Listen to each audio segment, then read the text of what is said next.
Ladies and gentlemen, this is TVP World. You're watching another edition of Break the Fake, where we debunk fake news and combat false narratives. I'm your host, Benjamin Lee, and let's get rolling. Georgia, the ancient land of wine, breathtaking mountains, and apparently a government that moonlights as a Kremlin fan club. Let's marvel at Putin's ability to occupy large chunks of Georgian territory while simultaneously installing a democratically elected government that seems to think integration with Russia is the ultimate glow-up. Who needs European values when you can have gaslighting authoritarianism? The latest masterpiece, well, over 220 protesters were detained over the weekend in Tbilisi during demonstrations against the government's pro-Moscow leanings. Among those rounded up is Zurab Japaridze, an opposition leader who clearly didn't get the memo that dissident is so passé. The police, showing all the subtlety of a Russian tank parade, unleashed water cannon and tear gas, a combo that's already been used to stifle public outrage in places like Sudan and Venezuela.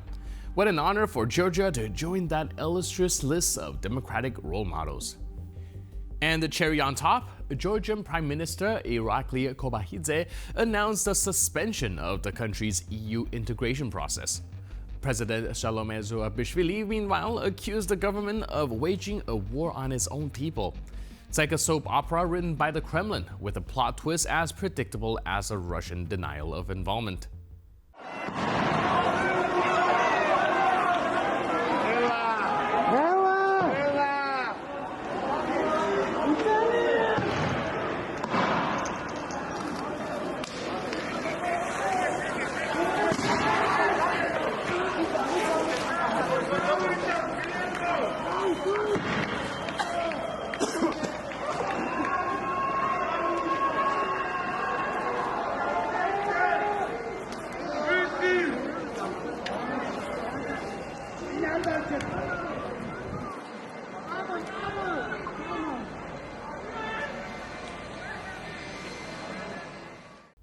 So, here we are.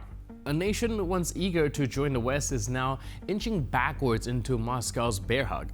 Congratulations, Georgia, you've become the cautionary tale of how to lose a future while gaining a dictator's nod of approval. Cheers to that. Russian state television, where creativity meets delusion on a nightly basis. This time, the propagandists have set their sights on Keith Kellogg, recently appointed as Trump's Ukraine envoy. According to them, he's an elderly, partially plucked hawk. Nice touch, really, because who better to critique international appointments than a country where the top political talent ranges from bunker-bound to just completely bonkers? But let's not stop there. The Kremlin's cheerleaders also took time to fawn over Oreshnik, their latest psychological warfare tool.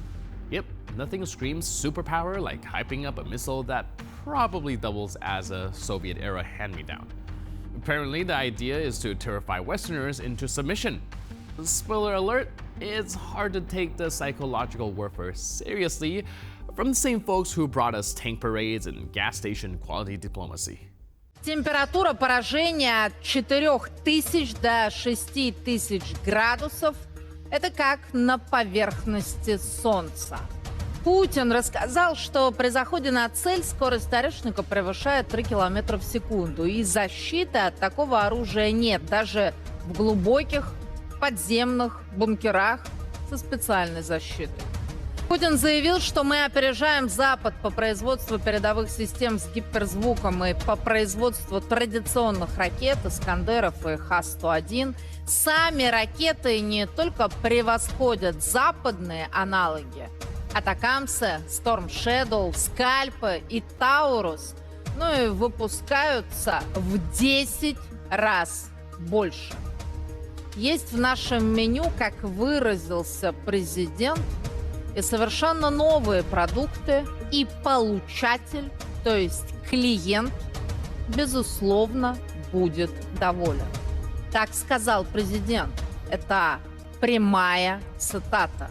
До новой американской базы ПРО в Польше Орешник долетит за 11 минут. До Рамштайна в Германии за 15 минут. До штаб-квартиры НАТО в Брюсселе за 17 минут.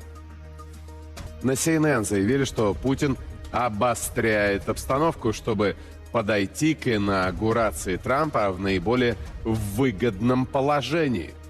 Дональд Трамп наконец-то определился с должностью спецпосланника по Украине. Им станет 80-летний генерал в отставке Кит Келлог.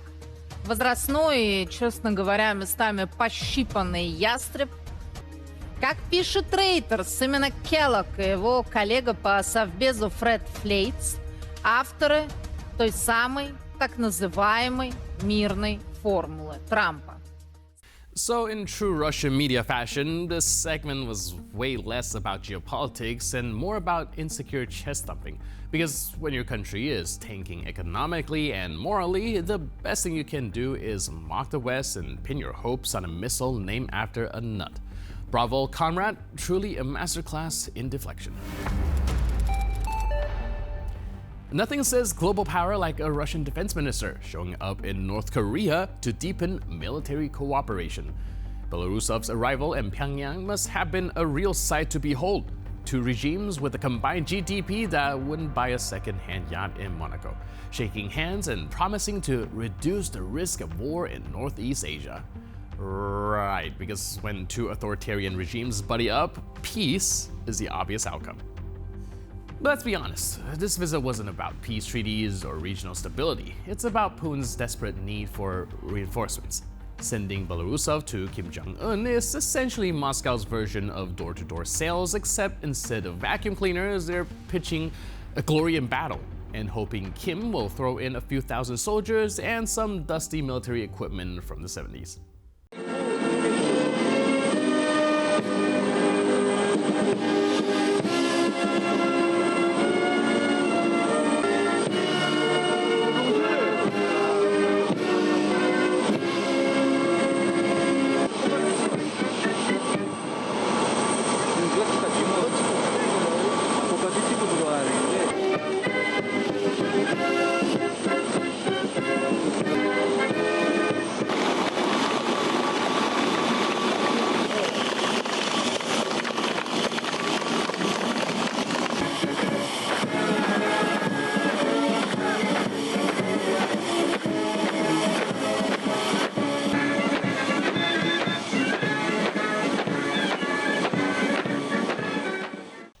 So this so-called comprehensive strategic partnership most likely translates to, please help, we're running out of tanks and our conscript keeps Googling defecting to Finland. What's next? A big sale for bullets? This alliance is less about strategy and more about shared desperation. So here's to the world's most dysfunctional military partnership fighting for peace, one poorly executed plan at a time. Life in Russia, you ask? Oh, it's a thrill a minute. The latest chapter of the Kremlin's moral crusade saw law enforcement storming Moscow's nightlife hotspots. Clubs and bars were raided under the noble pretense of battling the ever-threatening LGBT propaganda. Because in a country with tanking currency and endless war, clearly this is the issue that's keeping the nation up at night. Это просто пизда. Как же я люблю Китай-город. Каждый день что-то интересное. Собака. Ой, собака. Блядь.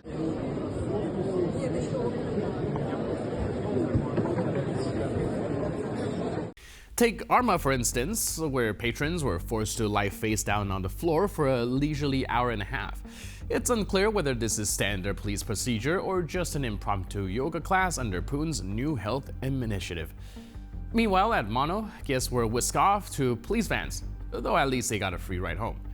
Additional details are scarce, but I'm sure the fun police left their mark, literally and figuratively.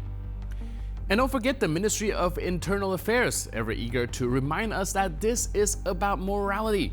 Apparently, nothing says protecting traditional values like armed raids on bars. So if you're planning a night out in Moscow, just remember, the dress code now includes a face-to-floor position and a possible detour to the police station. Cheers. And with that, we conclude this edition of Break the Fake. But for more news, update, and commentary, please stay tuned to TVP World.